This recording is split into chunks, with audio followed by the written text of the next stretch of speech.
दामाद हो तो ऐसा। कैसी बातें कर रहे हैं? दहेज? कृष्ण नाम भजिए, दहेज लेने देने के ज़माने लग गए। आपने हमें क्या ऐसा गया गुजरा समझा है कि हम अपने इकलौते लायक बेटे चिराग का सौदा करेंगे?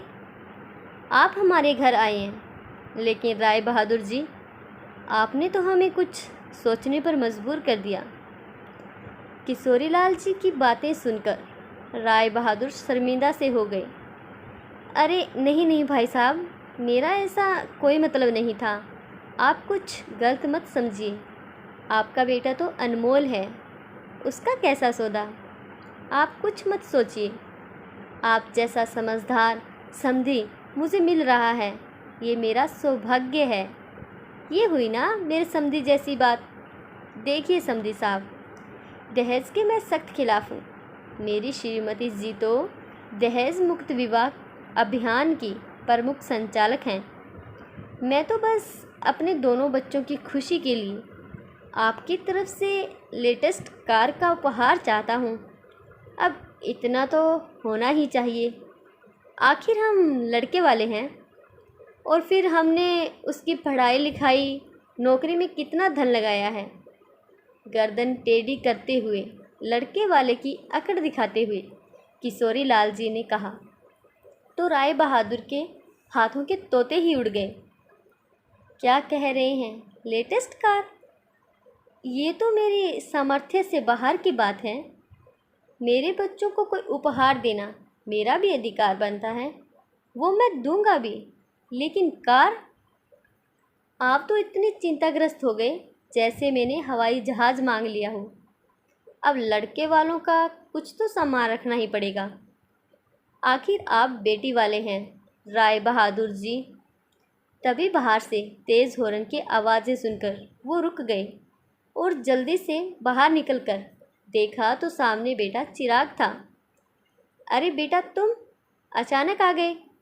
हाँ पापा, आप चाहते थे ना मेरे पास कार हो, तो लीजिए, देखिए मेरी नई कार। नई कार लिया तो आप लोगों का आशीर्वाद लेने से अपने आप को रोक ही नहीं पाया। सोचा आप लोगों के साथ लॉन्ग ड्राइव करूँगा। हंसते हुए उत्साह से चिराग ने कहा और पापा के पैर छू लिए। तभी राय बहादुर जी आवाज़ें सुनकर बाहर आ गए। अरे अंकल, आप भी यहीं हैं, आपका भी आशीर्वाद मिल जाएगा। कहते हुए चिराग ने आगे बढ़कर उनके भी पैर छू लिए, लेकिन राय बहादुर जी ने जल्दी से अपने पैर हटा लिए। अरे अरे बेटा, ये क्या कर रहे हो तुम? तुम हमारे दामाद बाबू हो, हम बेटी वाले हैं। सर झुकाने का काम तो हमारा है। तुमने तो कार खरीद ली, शादी में यही उपहार देना था। शर्मिंदा हो गए थे वो। और किशोरीलाल जी को भी चिराग का उनके पैर छूना बेहद अपमानजनक लगा था। अरे क्या अंकल, प्राचीन काल की बातें कर रहे हैं? ये क्या बेटी वाले बेटे वाले बेकार की बातें कर रहे हैं? क्यों आप सर झुकाएंगे किसी के भी सामने? सुनिए, आपकी बेटी और मैं एक ही कंपनी में जॉब करते हैं। दोनों की समान योग्यताएं हैं, समान वेतन है, फिर दोनों बराबर हुए ना। जैसे मेरे पापा ने मुझे पढ़ाया लिखाया, काबिल बनाया, वैसे ही आपने भी अपनी बेटी के लिए ये सब किया ना। चलिए, मैं आप दोनों को मेरी नई कार में घुमा के लाता हूँ। इसी खुशी में आज का लंच मेरी तरफ से। नई कार और अपनी बेटे की भाव भंगिमा व्यवहार से किशोरीलाल जी गर्दन झुकाकर कुछ सोचने पर मजबूर हो गए थे। और राय बहादुर जी अपनी बेटी की तारीफ समधी के सामने दामाद के मुंह से सुनकर और समानता की बातें सुनकर बहुत खुश हुए। आशा करती हूँ आपको ये कहानी ज़रूर पसंद आई हो। ऐसी ही पारिवारिक कहानियाँ रोज़ सुनने के लिए प्लीज़ इस चैनल को सब्सक्राइब ज़रूर कीजिएगा। कहानी अच्छी लगी हो तो इसे लाइक करें।